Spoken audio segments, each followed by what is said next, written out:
Alors, dans cet exercice, on vous demande seulement de donner la formule des alcools obtenus en précisant la classe, donc la classe d'alcool. Alors, il faut savoir que les alcools, c'est des fonctions qui sont de formule brute, CN H2N plus 1 OH. Alors, pour la synthèse des alcools, on vous demande seulement de donner la formule développée des produits obtenus. Bien sûr, il faut préciser la classe de l'alcool obtenu. Alors, voilà la série. Normalement, c'est ça. Je n'ai pas revu. Alors, vous avez l'addition. Donc, vous avez un dérivé halogéné tertiaire en présence d'AgOH. Vous avez l'hydrogénation catalytique d'un carbonyle. Vous avez l'addition d'un organomagnésiien sur un carbonyle en présence suivie d'une hydratation. Vous avez l'addition de teracide en présence de H2SO4. Vous avez la réaction d'addition, la réaction d'un dérivé halogène en présence l'acétate de sodium suivi d'une hydrolyse. Vous avez aussi la réduction des aldéhydes et des cétones. C'est l'une des réactions de synthèse d'alcool. Alors, la réduction, elle se fait avec LIA et LH4. Elle peut se faire aussi avec H2. Elle peut se faire aussi avec NaBH4. Et vous avez aussi l'addition d'organomagnésiens sur un ester. Alors, la deuxième méthode, une autre méthode de synthèse d'alcool, c'est l'addition de l'eau, addition électrophile. Et vous avez l'hydroboration. Donc, vous avez aussi l'hydroboration. Alors, je vais commencer par la première réaction. Madame Koudil, on va la laisser Hadia Choufouha en cours, c'est mieux.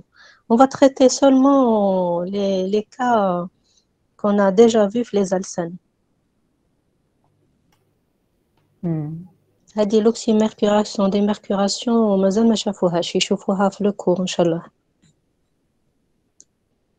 D'accord. Maintenant, on veut gagner du temps, puisqu'il nous reste encore du temps, pour refaire les réactions qu'on a déjà vues les alcènes. Les alcools, on ne va pas s'amuser à les refaire, puisqu'il nous reste un peu de temps.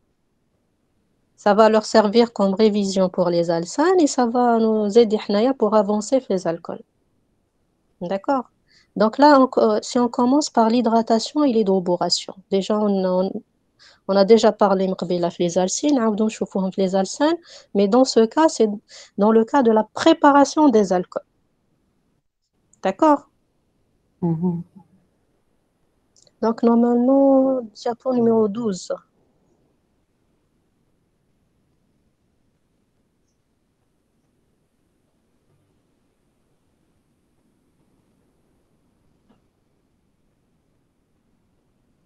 Voilà, donc vous avez l'alcène. On vient de voir, bon, avec les alcynes, comme elle vous a présenté Madame Erapti, donc c'était l'addition électrophile sur les alcynes. C'est la même chose, vous avez des alcènes. D'accord. Maintenant, vous avez des alcènes. On a fait cette addition, la réaction sur les alcènes. Alors, pour la première réaction, regardez, vous avez l'alcène. Et quand vous faites une addition selon Markovnikov, qu'est-ce que vous obtenez? Addition normale, simple. Et quand vous faites la réaction, alors ici, regardez, vous avez en présence H+, et H2O. Donc, un acide, ça peut être H2SO4, ça peut être HCl. En présence d'eau, HCl là, la réaction se fait selon Markovnikov, donc delta plus, delta moins. Donc, le H2O, il va se fixer là. Donc, c'est une réaction de synthèse d'alcool qu'on a vue dans les alcènes. C'est une synthèse d'alcool de classe supérieure. D'accord. Là, c'est un alcool tertiaire. D'accord. Et si on fait l'hydroboration, qu'est-ce qu'on va obtenir, d'après vous?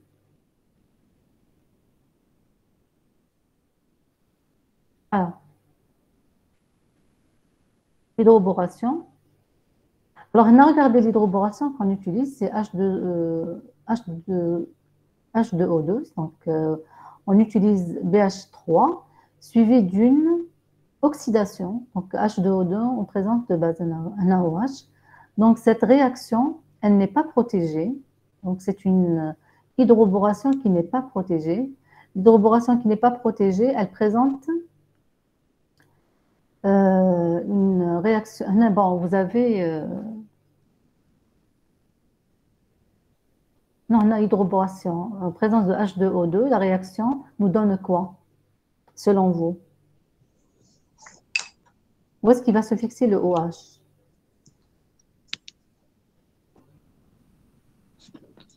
Dans le moins stable. Donc, le OH va se fixer ici. Donc, le OH va se fixer ici. Nous allons avoir une réaction d'alcool de classe Anti-Markovnikov. anti-Markovnikov. D'accord, vous allez avoir une réaction anti-Markovnikov. Bien sûr, ici, on a utilisé un BR3. Avec BR3, on a besoin de 3 molécules d'alcène. On va obtenir cet alcool de classe inférieure, addition anti-Markovnikov. Et bien sûr, l'hydroboration, on a fait le mécanisme de l'hydroboration. Voilà. Madame, l'hydroboration, c'est la même appellation que l'hydratation indirecte. Hydratation indirecte. Oui, l'hydratation indirecte, c'est la même que l'hydroboration. Bon, je ne connais pas le nom. Non. Non, indirect. L'hydratation, c'est toujours en présence de H2O. Hydratation dans les deux cas. C'est une réaction hydratation dans les deux cas. Sauf celle-là, elle est selon Markovnikov et l'autre, elle est anti-Markovnikov. D'accord? D'accord. C'est tout. Hadia, c'est une addition électrophile. Donc, il y a deux étapes. La première étape, formation du carbocation. Deuxième étape, attaque du nucléophile. Alors ici, il n'y a pas de carbone asymétrique, donc ça ne pose pas de problème. Vous allez avoir un seul produit, donc un alcool de classe tertiaire. Alors pour l'hydroboration, vous avez la première étape, vous allez avoir à formation l'addition de la base. Donc le bore, c'est un acide, c'est une base de Lewis.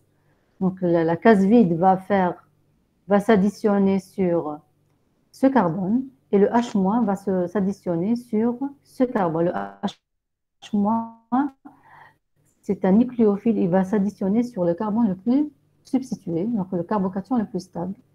Et avec le réarrangement, vous allez fixer le OH- sur le carbone numéro 2, celui-là. Voilà, c'est pour ça que vous obtenez deux alcools de classes différentes. D'accord? Pour le mécanisme, on l'a vu en détail le TD. On ne va pas refaire les mécanismes pour les mécanismes qu'on a déjà vus. Hein. On ne va pas refaire.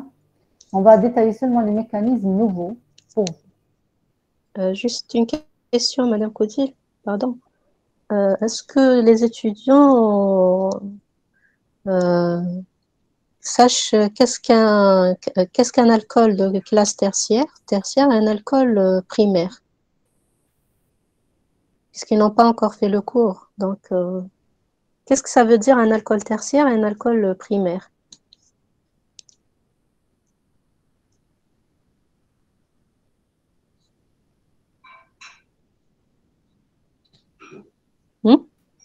Par exemple, l'hydratation. Alcool primaire, ما فيش الR.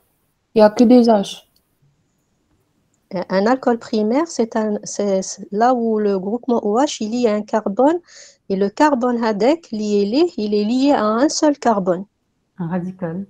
Un radical, un seul carbone. Par contre, un alcool tertiaire, comme dans le cas de l'hydratation, si vous voyez, Naya, le OH il est lié à un carbone. Le carbone HADA, il est lié à trois carbones. Donc, on dit que l'alcool, c'est un alcool tertiaire.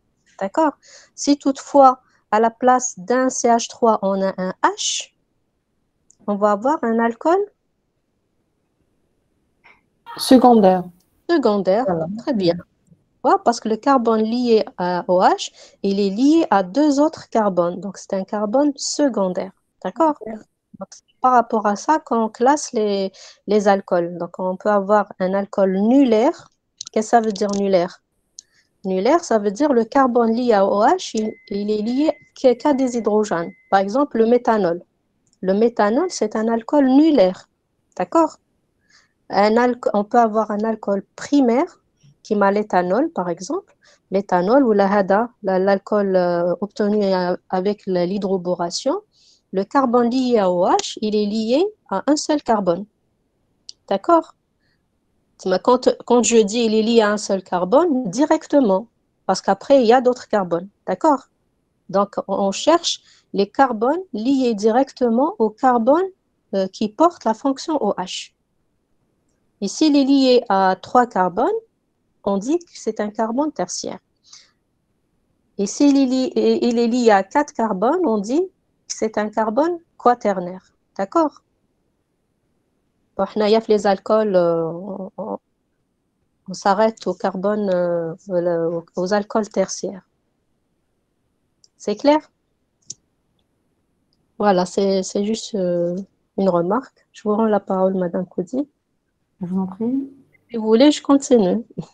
Je cherche qu'est-ce qu'on n'a pas, qu'est-ce qu'on a fait, ce qu'on n'a pas fait avec les diapos.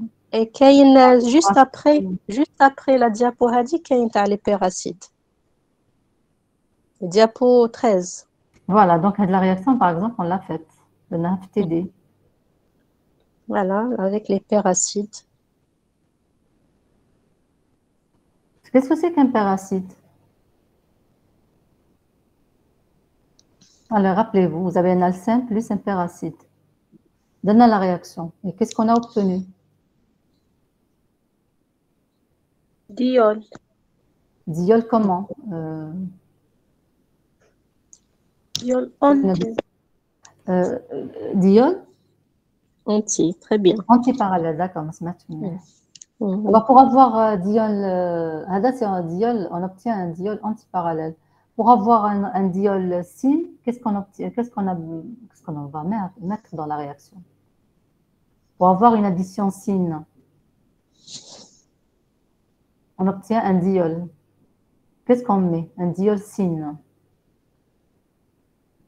OSO4. Très bien. Ou bien, Ou bien Oxydation 12. l'oxydation d'os, tout à fait. Donc, MnO4. Ou bien MnO4. dilué, hein, dilué, d'accord. il faut préciser que c'est dilué. D'accord? Donc, avec concentré, ça va donner autre chose. Bon, de la réaction aussi, on l'a détaillé, FTD. Alors, un péracide, c'est toute molécule qui a la forme RCO3H. Alors, cette réaction permet la formation de l'époxyde. Alors, les deux oxygènes, alors vous avez l'oxygène qui est là, il va former un pont avec cette molécule. Il va libérer un acide avec un petit réarrangement. D'accord? Donc, les doublés non liés, ils vont réagir avec le delta plus, formant la forme époxyde. Et puis, avec le réarrangement, le doublet non liant qui est là, il va se rabattre sur ce carbonyle. Et l'oxygène qui est là, il va prendre le H de cette ligne, enfin le H qui est là, qui a un caractère acide. Déjà, c'est un acide. Un péracide, c'est un acide. Hein. Il libère H+. Donc, le H+, il va être attiré par cet oxygène, on forme la fonction OH. Le double non liant, il va se rabattre sur cette liaison, CO, et l'oxygène qui est là, il aura une charge négative avec une charge positive, il va former un époxyde. Alors, la réaction se fait de part et d'autre du plan. Pourquoi? Parce que vous avez une double liaison. Alors, la double liaison permet l'attaque du péracide de part et d'autre du plan. Voilà la réaction, comment elle va se faire. Vous avez ce réarrangement. L'acide, le péracide perd son proton. C'est une réaction intramoléculaire. Donc, c'est la même molécule qui va se réarranger et former l'acide, libérer un acide, et former un époxyde. Donc, vous allez, en présence de CH2Cl2, donc vous allez former les deux époxydes. Alors, l'époxyde, ça ressemble à l'ion ponté, sauf qu'il n'y a pas de charge ici. Alors, il ressemble à l'ion ponté, Maintenant, dans la deuxième étape, en milieu acide, H2O va venir du côté opposé du pont. Il ne va pas venir n'importe où, mais il va venir du côté du carbocation le plus stable, là où il y a une stabilité. Donc, entre celui-là et celui-là, où est-ce qu'il est le carbocation le plus stable? Le numéro 2. Éthyle, méthyle. Alors, H2O, quand il va venir d'abord du côté opposé, donc il dit maintenant ou maintenant. Du côté opposé de ce pont, du côté opposé du pont qui est vers le bas. Maintenant, quand il va venir, il a le choix entre celui-là et ce carbone et ce carbone. Mais bien sûr, l'un est majoritaire par rapport à l'autre, à cause de la stabilité. L'autre, il sera minoritaire à cause de l'instabilité. Voilà. Donc, le H2O, où est-ce qu'il va attaquer? À gauche. Ici, voilà, il va attaquer sur le carbocation le plus stable. C'est là où il y a une densité électronique plus importante. Vous avez des groupements donneurs. Donc, la réaction se fait de façon antiparallèle. Vous avez les deux, l'oxygène, le doublet non ion de l'oxygène, il va attaquer le carbone contenant une charge positive. Alors, le OH de l'eau, il va s'attaquer à ce carbone. Cette liaison va se barboter sur l'oxygène en présence, le milieu, il est acidifié, d'accord? On a travaillé en présence d'H2SO4. Donc, le HCl va protoner l'oxygène qui s'est libéré, au moins. La même chose de l'autre côté. Donc, on va former une liaison, donc OH-, OH+, et l'électron qui est là, il va se barboter sur l'oxygène. Une autre molécule acide va venir protoner, former la liaison OH sur cet oxygène qui est négatif. Voilà. Quand on forme une liaison ici, le carbone qui est là, il aura 5 liaisons et c'est instable. Tout de suite, donc la liaison qui est là, elle va se rabattre sur l'oxygène. La charge négative va être protonée et vous formez le OH. Donc la réaction, elle est antiparallèle et vous formez une addition antiparallèle de OH, un diol. C'est une transaddition, un diol, mais trans, donc un diol antiparallèle.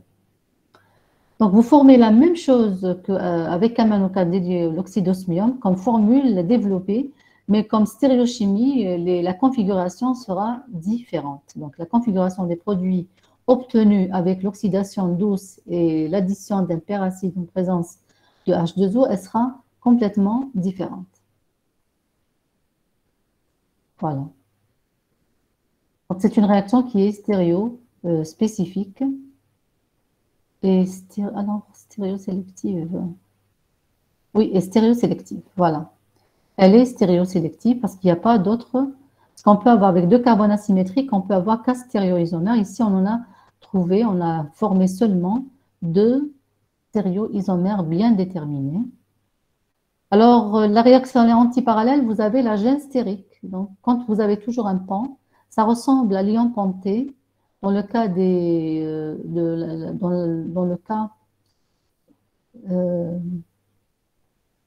les ions pontés à Br+, donc vous additionnez Br2, X2 ou bien XOH, vous formez un ion ponté. La gêne stérique permet l'attaque d'un seul côté et non pas de l'autre côté. Donc c'est une réaction addition antiparallèle à cause de la gêne stérique. Dans cette réaction obéit à la règle de Markovnikov, du moment que la charge négative, le nucléophile s'additionne sur le carbone, le carbocation le plus stable.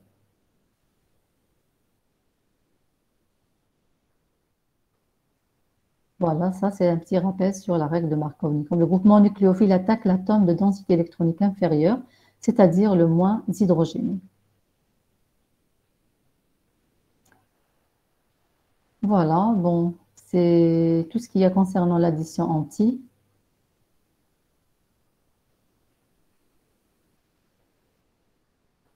Voilà.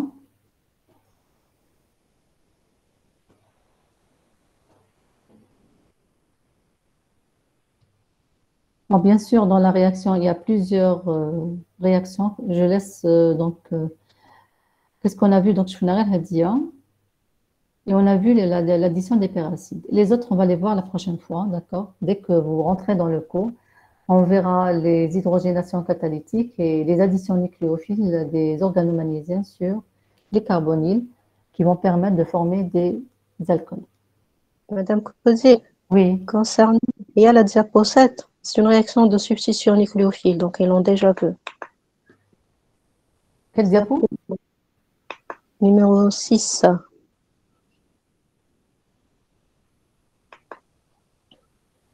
Alors,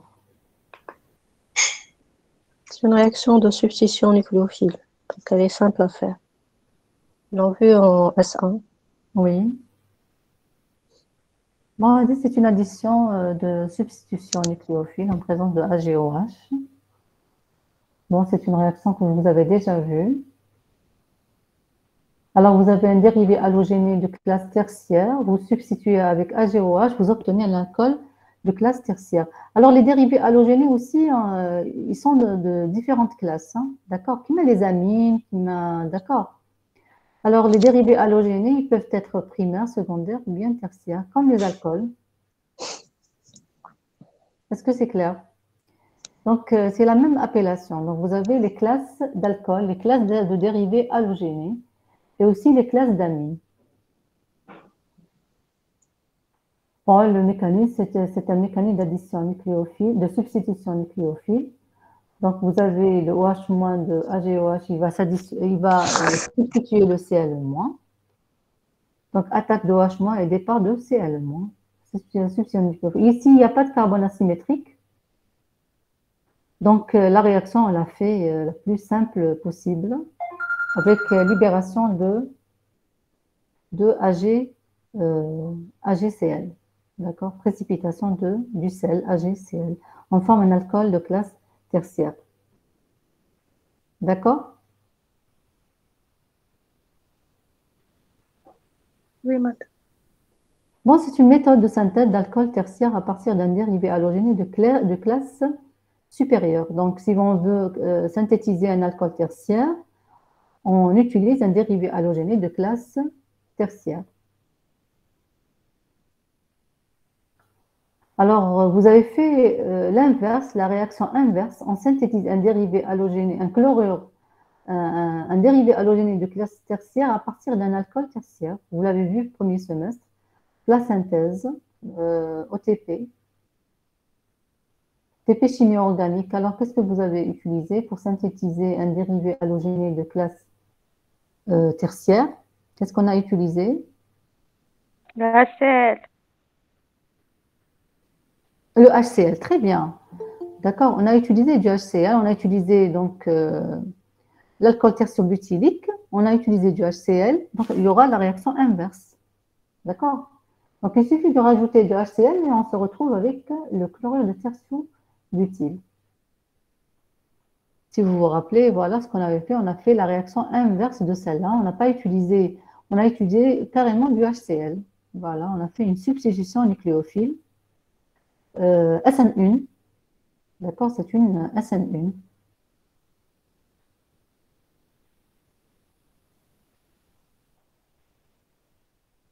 Alors, pour cette réaction, elle sera de quel type? C'est une substitution nucléophile de quel type?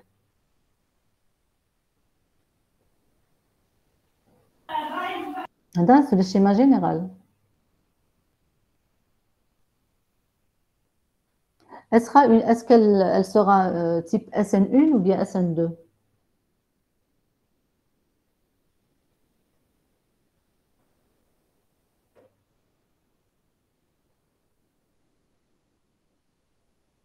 SN2. SN2. علاش؟ Un seul produit. Non, non, non, هنايا, si on avait utilisé par exemple هنايا H, enfin H ou si on a utilisé CH3, C2H5, C3H7, on aurait CH3, C2H5 et C3H7. Est-ce qu'on va obtenir un seul produit? Si on a démarré avec un carbone asymétrique. Non. Donc, regardez la classe du substrat, la classe. Elle est comment?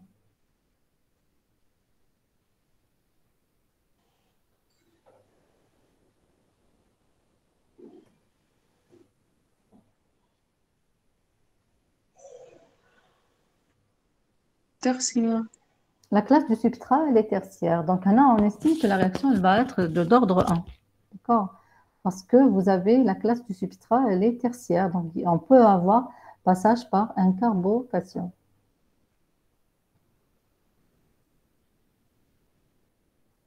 Oui. Voilà, donc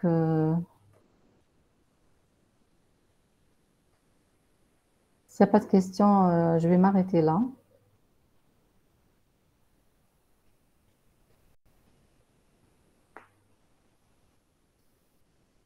Pas de question. Voilà. Alors, quand on vous demande de détailler le mécanisme, vous détaillez le mécanisme. Si on ne vous demande pas de détailler le mécanisme, il faut vous mémoriser toutes les réactions que vous avez déjà vues. Donc, c'est pour ça que les organigrammes que Mme Merabti vous a montré tout à l'heure, il faut les dessiner à tête reposée. Donc, vous essayez de les refaire à tête reposée pour chaque fonction. Voilà.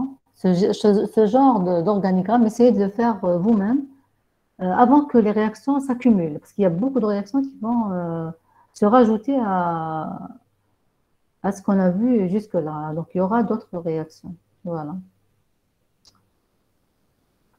Madame Merabti, est-ce que vous avez des choses à rajouter? Non, c'est bon. On a tout vu concernant les... On a fait toutes les réactions qu'on a déjà vues sur les alcènes, d'accord? Donc le reste, on va le laisser pour après. On va les laisser voir le